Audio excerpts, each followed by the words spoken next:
and welcome to this week's edition of Campus News, your source of news around the campus and surrounding community. I'm Tanya Chen. And I'm Josh Lowe.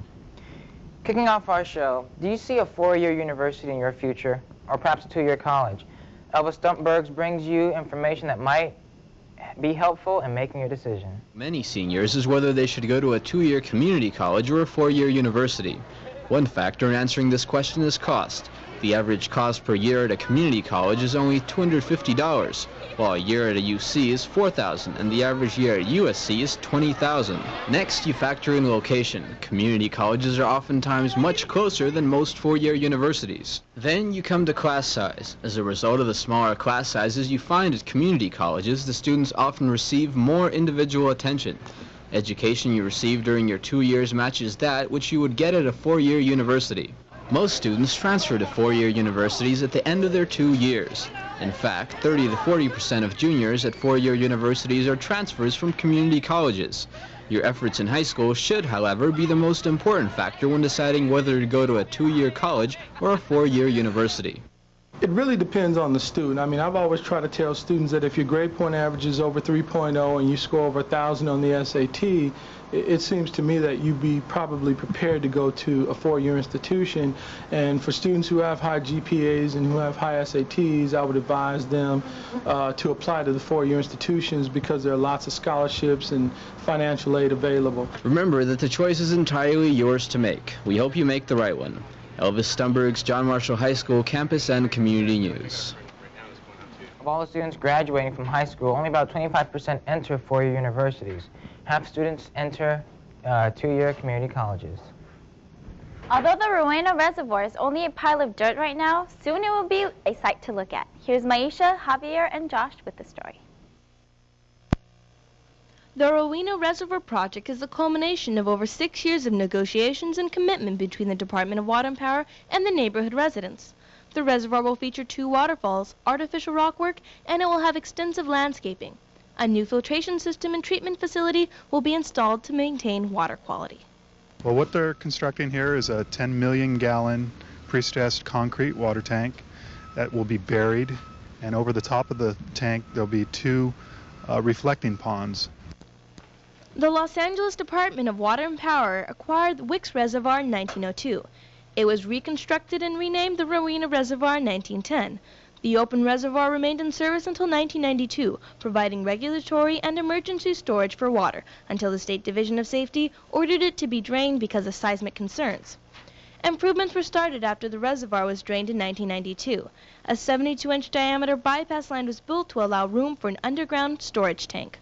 The second phase was to put in what we call a rock column foundation, and this is the third phase, which is putting the tank and all the water features and landscape.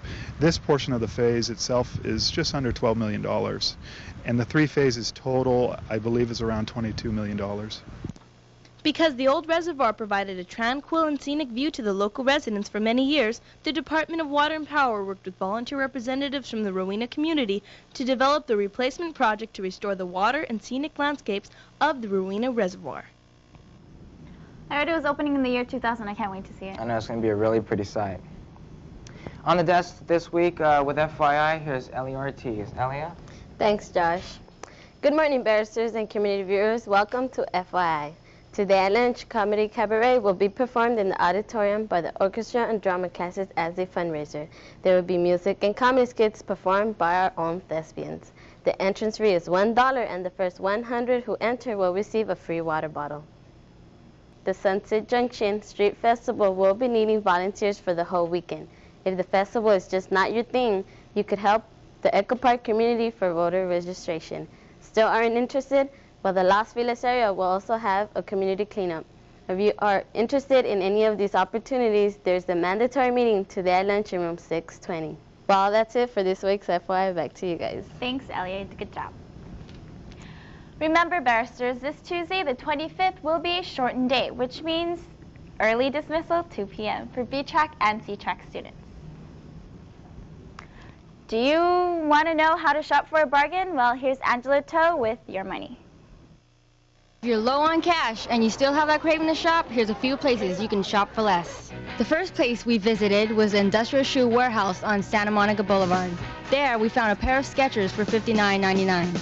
Then we found the exact same pair of shoes for only $39.99 at Sporty LA on Melrose. You saved 20 bucks. Next, we went to the warehouse on Sunset Boulevard. We found a Babyface CD for $16.99. Believe it or not, the same CD was at Eastside Records on Hillhurst for a low price of $5.99. That's a savings of $11.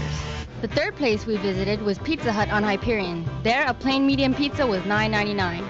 Then at Pizza Man on Normandy, a large pizza was only $4.99. Not only is the pizza bigger and cheaper, it's less greasy. Last but not least, our investigating team found a Sony CD player at Radio Shack on Rowena for $249. Then we went to Circus City on Sunset and saw a similar CD player for $119. So if you're a shopper, these are the best places to get the most for your money. This is Angela Toe reporting for John Marshall High School Campus and Community News. You know, I've been looking for those Skechers all over the place, and now I finally found a place to get them real cheap. I don't think they're your color, Josh. Marshall has many hard-working, award-winning teams that stay here after campus. No, we're not talking about the sports teams or even campus news. We're talking about the studious academic decathlon and mock trial team. Teresa Valdez and Renelle Arrieta bring you more. Marshall has had a decathlon team since 1981. Over the years, it has won many awards and has won the national competitions twice, once in 1987 and then again in 1995. The academic decathlon is a competition where our school, Marshall, will compete against 58 other schools from the Los Angeles City area, and each team has to study and learn 10 different subjects. We can look forward to a winning team this year under the guidance of Phil Chase. Mock trial is another of the little-known extracurricular activities here on campus. For over 10 years now, mock trial has given students a chance to explore the legal profession and have fun at the same time. Mock trial is a competition between schools in Los Angeles County, both public and private, that is a made-up trial, a criminal trial. Participants play different roles, such as lawyers for both the defending and prosecuting sides, witnesses, and even bailiffs. Mock trial isn't just about having fun. It also has various benefits that can help students in their lives. Perhaps one of the best things to come from mock trial is the increased self-confidence that students gain during the competition. This is Renelle Arrieta reporting for Campus and Community News. Anyone interested in decathlon should talk to Mr. Chase in room 506, or if you're interested in mock trial, talk to Mr. Nieberg in room 525. Where can you find the most energetic, weird, player-hating, wild students on campus? Guyan Grajian and Aaron Portillo headed over to the auditorium to show you. Of acting, dancing, and singing, the Theater Arts Workshop class has conquered the hearts of most Marshall barristers. It's hard to believe that this class was started just 3 years ago by teacher Kevin Kane with only 11 students. Now, after a variety of successful shows, the class consists of over 100 students participating during the school day. This summer, we've been really busy putting together a lot of different kind of stuff, and the students in Theater Workshop have been working on lots of different projects. Theater Workshop has also worked professionally in anti-smoke and anti-gang projects. They practice during periods 2 and 6, including rehearsals after school. Mr. Kane invites guest performers, one in particular, Ron Cash, a professional hip-hop choreographer, to share his talents with the students by teaching difficult routines and dances. It takes over 4 months of sweat and hard work to put a show together. This summer, Mr. Kane and his students are working on a new project that will bring out their hidden acting talents. The first performance to this entitled show will be next Tuesday, periods 2nd, 3rd, and 4th. This is Aaron Portillo and Guyan Grajian reporting for Campus News. If students are interested in joining the class, they should speak to Mr. Kane in room 150 or 133. If you've ever wondered how it feels to be bitten by a vampire, you may have had the chance to know the feeling if you were one of Marshall's brave souls that gave blood to the Red Cross. On Wednesday, because she's like the tallest. Cross came to suck our barristers dry. About 65 people showed up, but sadly, only 44 donated. A pint of blood was given by each person. This blood will be taken and tested for hepatitis, syphilis, ATL, and HIV. Every pint of blood that was donated by our barristers will save 3 lives. Well, that's about it for this week's FYI on behalf of my co-anchors and the entire Campus News crew. I'm Tanya Jensen. And for this week's student question, we asked students if they could marry a teacher, who would it be and why? Because she's like the tallest teacher and she's so fine. Mr. Kane. Hey, I had his class first. I'll probably marry Miss Tran because I just want to get smarter. Mr. Browse, because I like his little shorts, and I think we'd go good together. I'd pick Miss Leha. No, she's too old for you. Miss Cabrera. I would marry Mr. Haas. I just love the older men. Mr. Saldivar. Because he's the finest guy. Mr. Bird, because he's very fluffy just to hug him. Mr. Saldivar, because he's cute. I would marry Mr. Tyler because he's very young and he's very attractive and he's a very smart person. I would either marry Miss Press or Miss Garcia because they're just the greatest. Mr. Jones because he's cute and he's nice and romantic and fine.